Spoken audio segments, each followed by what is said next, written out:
Shout out our sponsors, GW Competitions. They run regular draws for you to win different prizes, from cash to Rolexes to cars and all sorts. It's all legit, and the draws are run on Facebook Live and Instagram Live, and you got to be in it to win it. Good luck.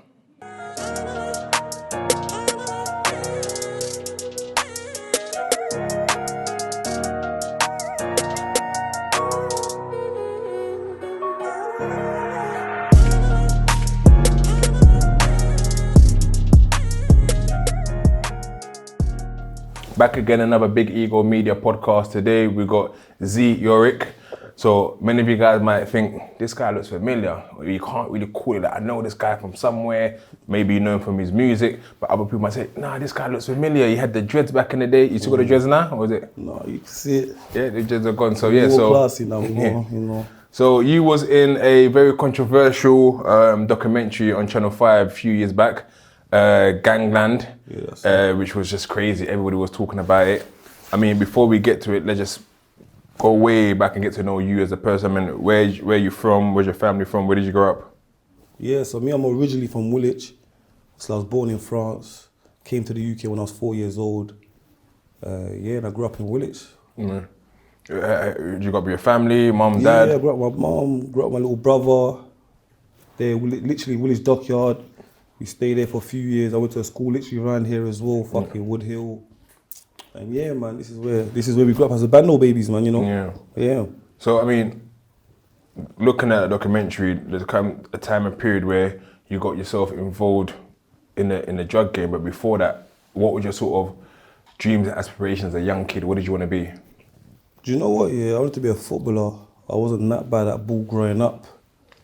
Obviously, due to growing up to not having a lot or anything like that, my mum couldn't really pursue that for me, pay for football training, all these sort of things and that. So, you know how it gets, man. I had to end up hitting the streets. You come from Woolwich, it's a big city of narco. You get me, a lot of brothers do their thing, So, yeah, man, just ended up moving to crime. I mean, how was the natural transition from was it year 8, year 9, year 10, was it? I'll say from when I was 13, 14, that's the first time that's when I started realising, oh shit, I'm in this, innit? So yeah, I'll say 13, 14 years old. I went jail at 15, so yeah, man, 13, 14, I caught a case. That's when I knew, What did you catch your case for at the time? With intent to supply Class A with my co-defendant. His name was Charlie Wright still. Yeah. And they packed him, he ended up getting killed. Okay, wow. Yeah. So what, on that case? I wasn't on that. What do you mean? No, I mean, you said your co-defendant. Yeah, my co-defendant. So basically, it was like you said, we grew up with Charlie Wright, loads of other people. Oh, he got killed later on in life? He got killed literally after we got nicked for that intent to supply. Like a few days later, they killed him. Wow. So, yeah, I was even supposed to go back to that place where they even killed him. But luckily, you know, growing up in the African community, after you get nicked, they just want to stay at home, chill. So yeah, luckily enough, I just stayed at home for a couple of days. Did this happen at OT? No, this happened literally in Woolwich, in Greenwich as well, yeah. Okay.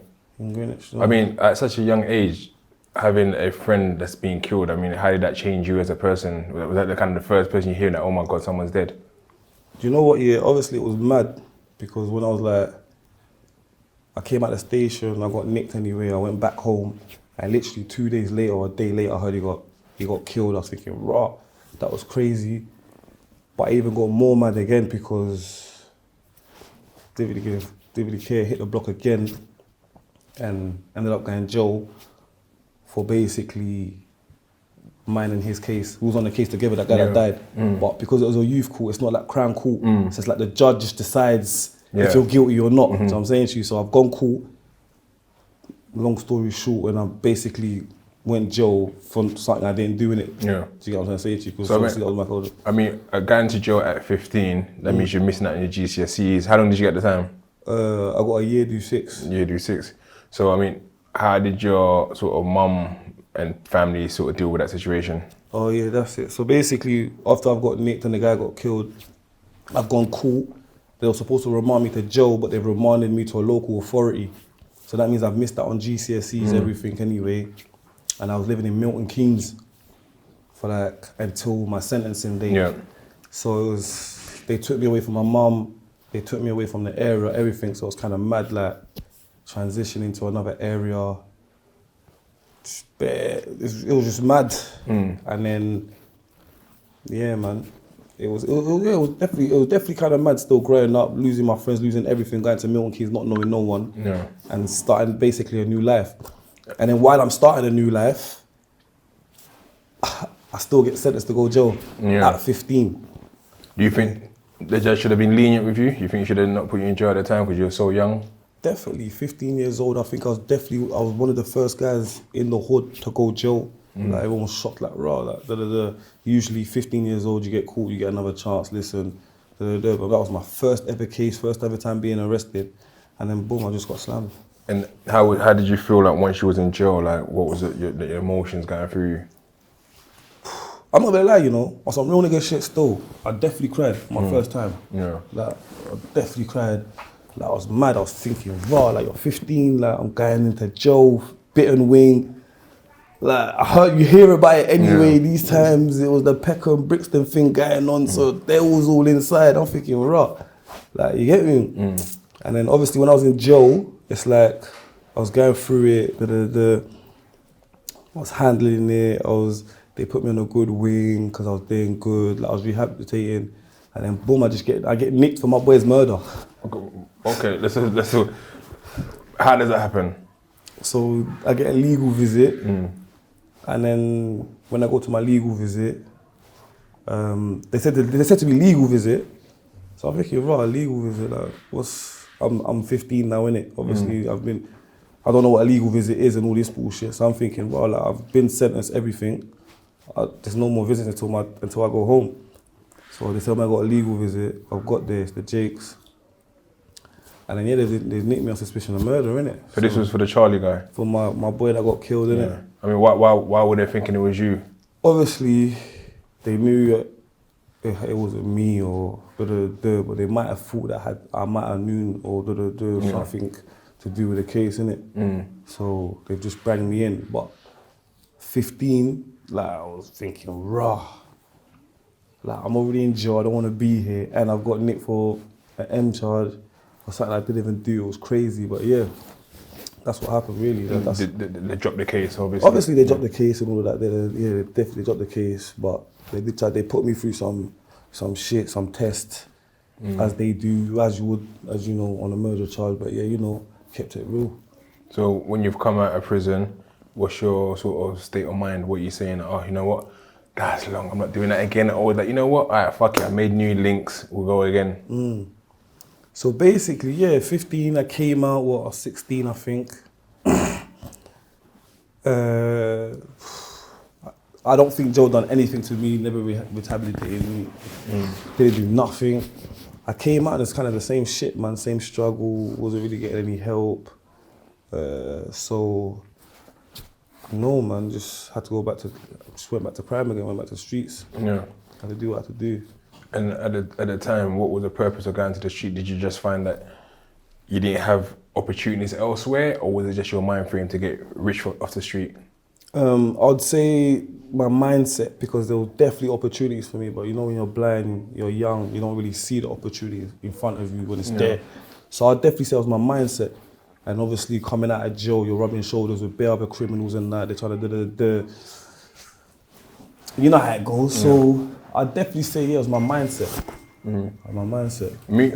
At the times, in terms of sort of music, was you making music them times? No music. I was just straight a trap boy. Who was you kind of listening to at the time then, in terms of music-wise?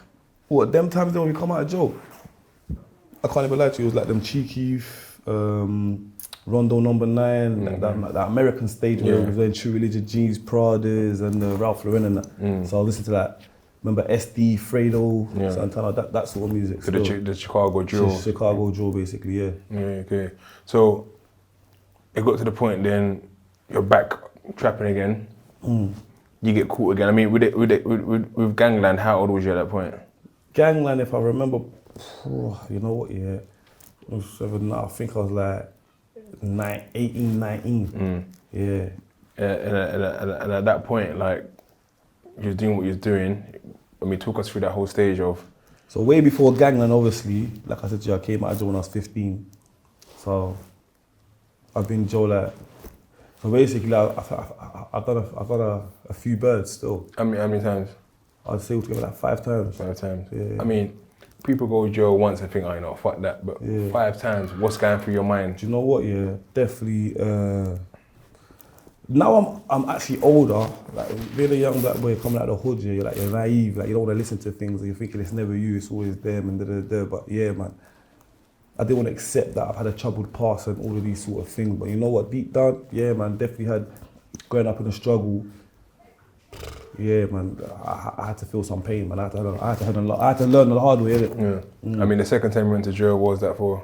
The second time I went to jail was for robbery. Okay. Yeah, robbery.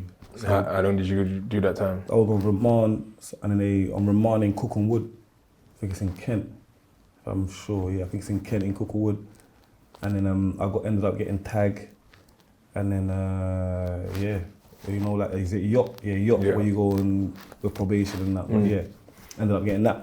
I mean, what's your mom saying at this time? Like, is she trying to talk to you? Are you not listening? Is she kicked you out the house? Like, what's happening? Right now, you know how I'm rebellious right now. Right now, you're at a stage where you're not trying to hear or see anything apart from the bag. So you're at that stage where you're watching Paid in Full, New Jack City, you're trying to run it up. So you're not trying to hear nothing. But I mean, it's interesting you say that, right? Because we all watch the movies. We watch Godfather, we watch The Sopranos, we watch Shutters, we watch... It shows us in the end there's consequences that no one wins from it in the long term. How come no one sees that part of it? All we see is that them getting it in, but we never look at the end of the movie. Why is that, do you think? Do you know what it is? It's all about, like you say, it's all about obviously education is a big part of it now, isn't it? A lot of us young black niggas don't have education. So I think when you start to, how can I put it? Like when you start to like grow on your education, you see things differ the more you grow, innit? Yeah. Well, at that time of watching it, was different for me at that particular time in my life. I want to run it up, I want to do this, I want to be that person playing that role right now. But when you're growing up, it's like you start to realise more the consequences you shouldn't be doing this. So it's like it's a growth and it's a journey you just have to experience. Yeah. Some people are lucky in that journey, some people are not lucky in that journey. Fortunately, I was lucky to even get to a stage and be like, raw, you know what, I shouldn't even be doing this. So that's what I think it is, Yeah. I mean, at that period when you ended up doing Gangland, like, firstly, how did they even find you and what made you say, all right, I'm going to do this? Cool. So obviously, in Woolwich, I ran it up and I've done my thing. I could say I put Woolwich on the map, no cap. Like Woolwich, it's been doing this thing, you know about that from a long time ago, but no one really put Woolwich on the map like that. You've heard it about it, they're on the streets and there, but putting Woolwich on the map. So what happened was, I was like a young black guy, doing my thing in Woolwich, and I educated myself while I was on the street, which a lot of niggas don't do that. And people around me were like, raw, they just find me weird or this, that, but I was educating myself, I was trying to come out of the game quick. So I'm saying to you, like I said to you, when we were just speaking earlier on, you're at a stage in life where I could watch that movie and I could get a different message compared to you now, because we're at different times in life and different. So I was at a time in life where I was trying to come out of the game, I had businesses, I had everything patterned up. I was even trying to tell my brothers, like, they were doing their thing, they're really running it up as well. Listen, this money, we can invest it. So the hood saw that I was an influencer, I was doing my thing, I connected everyone. So these guys come up and approach me and said, yo, listen, I was working with one guy called Jordy, a mind management guy. So I listen, on the sly, I was literally with him and he's educating me how to buy houses, how to buy cars, how to do all these things. Like I was always like money driven, business driven. And he's like, you know what? He saw me and he's like, you know what, yeah? These guys are doing a documentary, they've asked me like, about you, like, I've showed them about you, they've heard about you, like, they want to show the streets that it's not every single young black people that, do you know what I'm trying to say to you? They come to me on that vibe, so I'm like, alright, but you know what, it's not me. Turned it down once, left it, still doing my mind management guy with Juro, And next thing you know, they've asked me again, like, listen, this is going to be a very good thing for you. You've come out of the hood, you're not doing music, you've got businesses, you've got this, you've got that, you've got that. So it sounds all nice, So I'm thinking, you know what? This is my journey. Let me embrace it, innit? I want to be an impact to the streets, to the hood. I want to be someone, innit? But at this time, are you fully legit? Yeah. So it's like, I'm like literally 30%. I got 30% to get out of the street. Okay. Do you get it? Like literally, even I would say 25. It wasn't, do you know what I'm saying? Like, I was smart. I said, you know what I got now? Yeah. Like, let me just get out of it. I've got rental companies. I was doing financing, leasing, rentals. You know what I'm saying to you? And I was only 18. So I started my business at 18. I was turning over quite good. So I said, yeah, let me do it. But as I was coming out of the game, I still had a pending case, which I was on that case for like a year and a half. Yeah. So Gangland kind of it was all mad, like they made it seem, I don't know if you watched it, and it was just all backward. Me watching it, it didn't make sense to me, but to you lot, it will make sense because they've all just chucked in things and that right there. But I knew I was going to jail. Because just before you come here, we had another interview with Shotta, and he done a documentary as well. Yeah. And he said the same thing. He said that once he watched the show, he's like, wait a minute, what? How come they've chopped it up to make it look kind of mad? So you're saying that's what happened with yours as well? Yeah, 1000%. Like, do you know what it is? I'll be real with you lot, yeah. Like, I never had a voice back then. I felt like, right, they done me, and then I was trying to like hide in my show, all of this, right there. But deep down, if you meet me and you actually deep the whole situation, how it went, it wasn't, like man's a good guy. I'm not trying to do all of that. I wasn't trying to like push out anyone or try to reduce my sentence rate. I was going jail anyway. Do you know what I'm trying to say to you? Is that what the streets were kind of saying? They say, oh, you've done that to try to get a lesser bird. To get a lesser bird, all of these, look, it's dumb. Like, I was going jail anyway. All I was trying to do really was trying to boost up my profile as a person. Like, it's come out of the streets, I could be someone now. So that's what I'm saying to you. Like, I mean, how did that? Because this is this year, if I was trying to, it doesn't make no sense. When I went to court, the courts couldn't know that I was doing that documentary. Yeah. Because if they knew, they would have sent, you know how it goes, you've been in the streets, they would have sentenced me as an example sentencing. You know an example sentencing? Anything that gets aired on TV, at court and OT, okay, we're going to sentence this guy to even more, because it's getting aired on TV, so anyone that does that, boom, that's what you're going to get.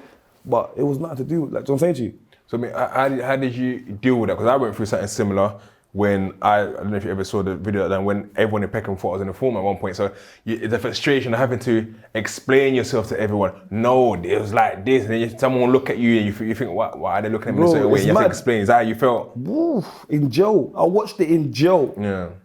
I watched it. Like, when I even told people, listen, there's a thing coming out, my Gangland, you're gonna see it, boom, So like, I was even geeking up letting people know, like, yo, watch it. It's even coming out. But I knew it was going to be booky from when I saw the promo video. I knew it was going to be booky. I was like, rah. I'm calling Juro, yeah, when's this thing coming out? So I'm even getting geeked up. I'm telling everyone, like, yeah, don't ram, I'm going to see him on TV soon. It was even, one time, I thought, you know what, I even dropped it. It's taking too long to come out. So when I saw the promo vid, I said, don't worry, it's going to come out. I saw the promo vid, I said, yeah, this is going to be booky. And with that, did you try to call him and say, nah, cut that, don't pull it out? I done that still. Yeah. I can't even lie. You know what, deep down, but since I saw the promo vid, obviously you're young, you don't know, like once you sign the contract and you've done it, boom. I seen the promo vid, I said, yeah, this can't even come out, man. Like, I've changed my mind, I don't want to do this no more. They said, listen, don't worry. Like, he's gas man up again. Obviously, my management guy said, he's gas man up again. Listen, don't worry, it's all going to be fine. When you come out, you're going to get this, you're going to get that contract, plus you're doing music. Don't worry, I got you. And then, yeah, man, I just had to deal with the backlash in jail. So, I mean, talk us through that, because I talk in regards to mine, for people who don't remember the story. So literally in the South London press, they put, oh, Mr. Kasanga says he's working with the police, not knowing that was my alibi, right? So that's on the big South London press. The officers are coming in the morning and said, do you want to go to the VP wing? I'm like, what? Look at the news. I said, no, I'm not going. But you're looking at the faces, everyone's kind of looking at you, mad sort of thing. So how did you, because I understand how you maybe felt. So for the people who don't understand, how did you feel at the time when you watched it now? Did you have a cellmate? No. I was in Maidstone, HMP Maidstone. So you're single cell? Single cell, obviously, yeah, you know. I mean, are people shouting through out? Yeah, no, obviously I knew it was going to be a mad thing from when I heard it at night. See, I'm with my boy here right now in Joe, so he knows, and you can ask anyone that was in Maidstone with me, if I'm lying, I'm flying, innit? I I heard everyone at night talking the most. Yeah. Obviously, I've been in jail numerous of times now, so I know how to deal with situations now, all these window warriors and da. So, I've watched it now. I didn't go sleep in it. Like, I was distraught in it. I can't lie. Most of the things that they put in there, it was mad because it was like, I didn't even know you were going to put, most of the things where I'm talking, it's like, I didn't even know the cameras were on like that. It's like, he's just asking me, you got to remember, he's asking me questions and I'm answering back. But there's certain bits, he's a black guy like us, he's like, you know what I'm saying to you, he's asking me questions just like you, and I'm thinking, right, okay, or how did you used to trap, or So I'm thinking, I'm out of the game now, I'm talking about my experience or my thing. So I thought it would be calm, but obviously the streets say it different. So when I heard everyone at the window, just, oh yeah, I'm onto him, I was in a mad situation where if I don't come out my cell now, you know how it is, Joe. Yeah. I'm done in this jail until I get a ship out, or I got to come out and then deal with anything that comes to me.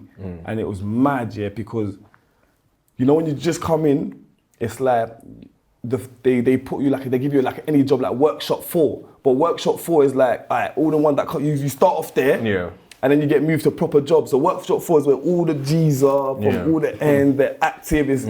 Yo, I've been allocated to go there. You know how it goes. If you don't go there, you get basic. So Nicking I said, raw. Just after Gangland, literally the next day, you're allocated into a workshop. So it was mad. So I got up there, I've gone to free flow, gone to the workshop. Free flow was mad. Everyone's like, yeah, that's my man. You know how it goes. That's my man, that's my man, that's my man. Bare conspiracy, like everyone's conspiring and I've got into the workshop now.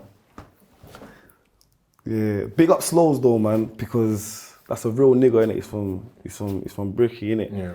Like, yeah, he's a real nigga. Like, they were gonna do whatever they were gonna do. I don't know what was gonna happen. I wasn't there, innit? But I just knew something mad was gonna happen. Yeah. But I said, it is what it is. Let me get wrapped up, do what I gotta do, then I'll get a ship out, and it is what it is, innit? Yeah. So I've got to the workshop now.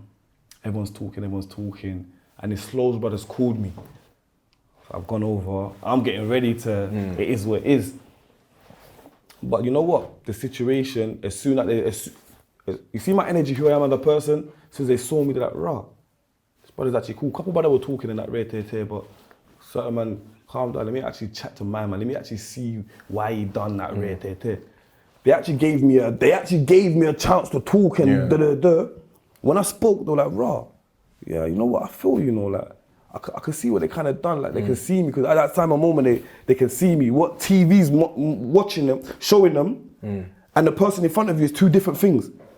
So what they've shown, it's like, I'm coming out on this, I'm snitching, trying to get a lower sentence rated there, but now, you see me face to face and I'm just showing you the truth of what it actually was. Yeah. Bro, I've done this, I've come out the game, I went through some mad shit in my life, I've come out the game now, I've tried to switch my life up, I've done this show, in order for, you know, my come up, nothing to try and jeopardize anyone's cases or anyone like that. My own personal experiences, and this is what's happened.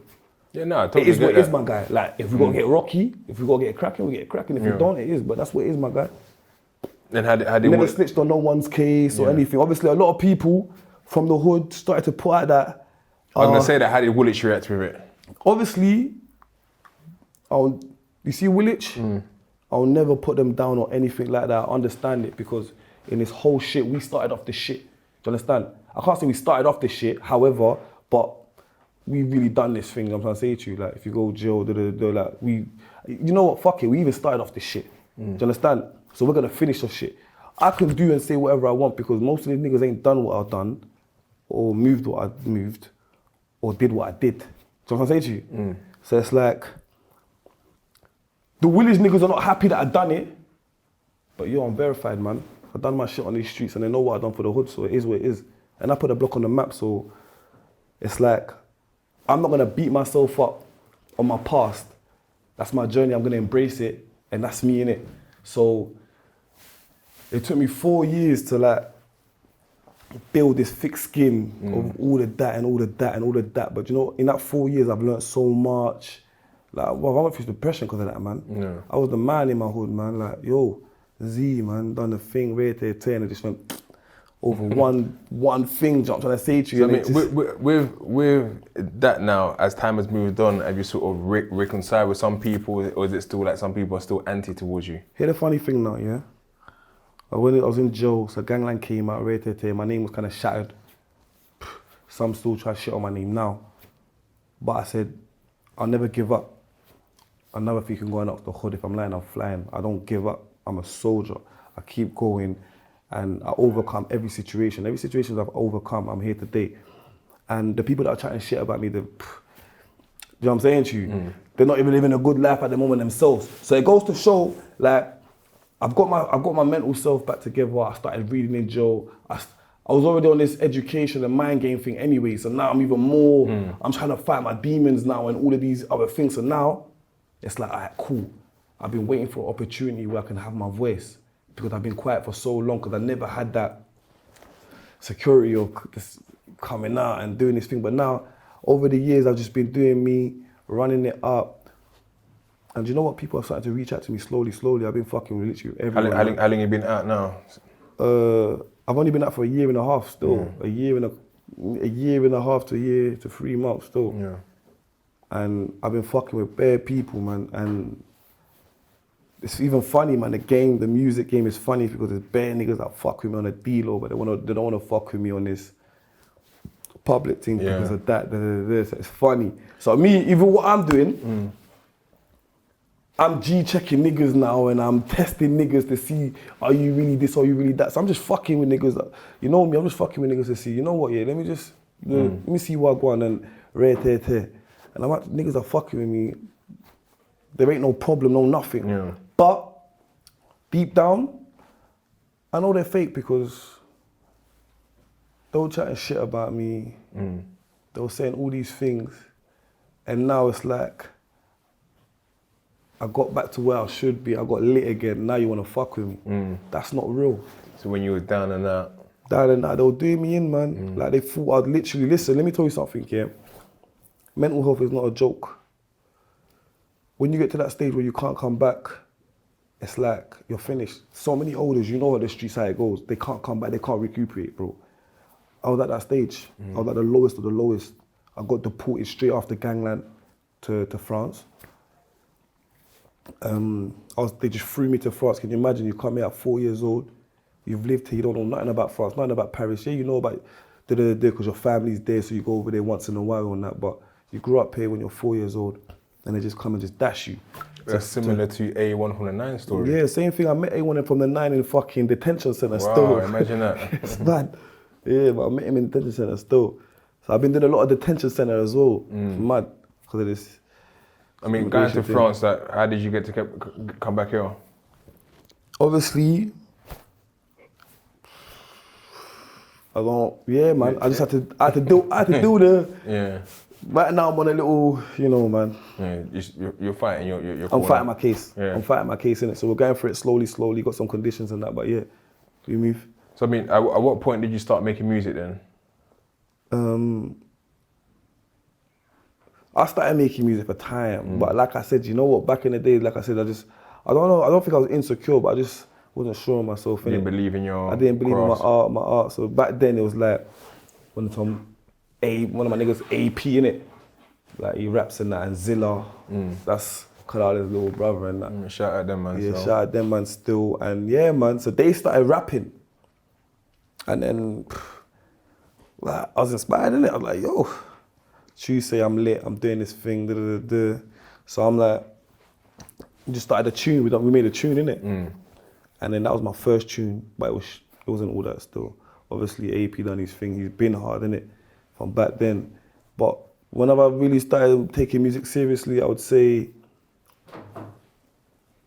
2 years ago, man. Yeah. 2 years ago, that's when I said, you know what, I got talent.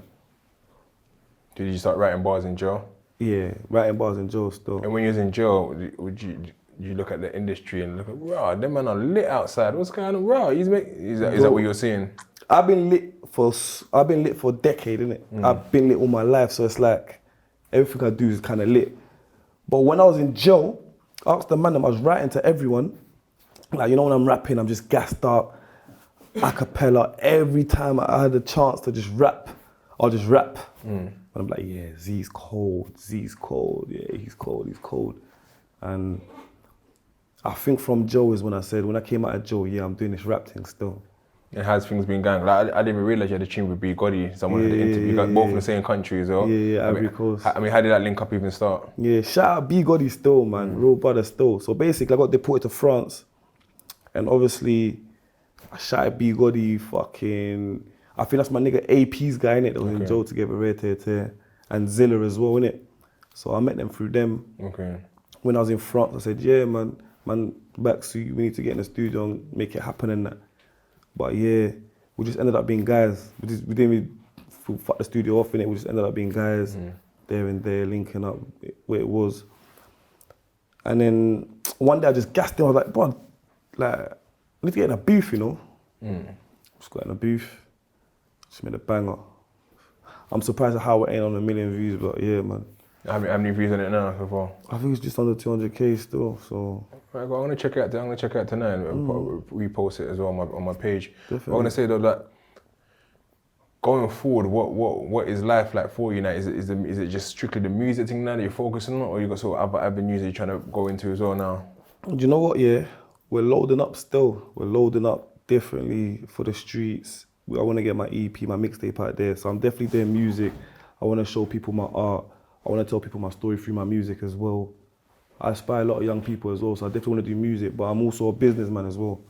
So I have a lot of businesses with my partners and my brothers and that, so yeah. I'm gonna say as well, like in regards to Woolwich itself, because I was meant to get Kalala down for an interview soon as well. Yeah. And he was kind of saying, because obviously from my interview, I've done people from Peckham, done Brixton, from Tottenham, from Wood Green and so on.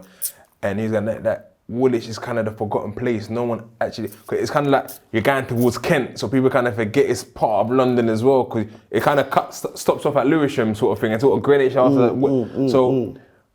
I mean, growing up in Woolwich, like who were the artists? Because I'll be honest, I didn't know too many artists from Woolwich, apart from when Kalala is my cellmate, obviously. But who was you kind of looking up to in Woolwich in terms of music at the time? And what do you think you're going to represent for Woolwich going forward? Obviously, at the time when we was growing up, the artists, I can't even lie to you, for Woolwich, was Argzilla, shout out Argzilla still, good brother, and Lee Boy. And do you know what? There was some other Woolwich rappers as well, but yeah, back then, like, what really started off the Woolwich movement, they bought out the Bugatti, Money on My Block, everyone knew about that, innit? So they're the ones, the guys that started off this shit and obviously they went to AP, then they went to some other rappers and that, but yeah. And then for me, what am I gonna do for Woolwich? To be honest with you, listen, I grew up in Woolwich. But obviously, they're still gonna have their feelings, innit? Obviously, I got my journey. I got to carry on doing what I've got to do to go and get the bag and be who I am and be successful.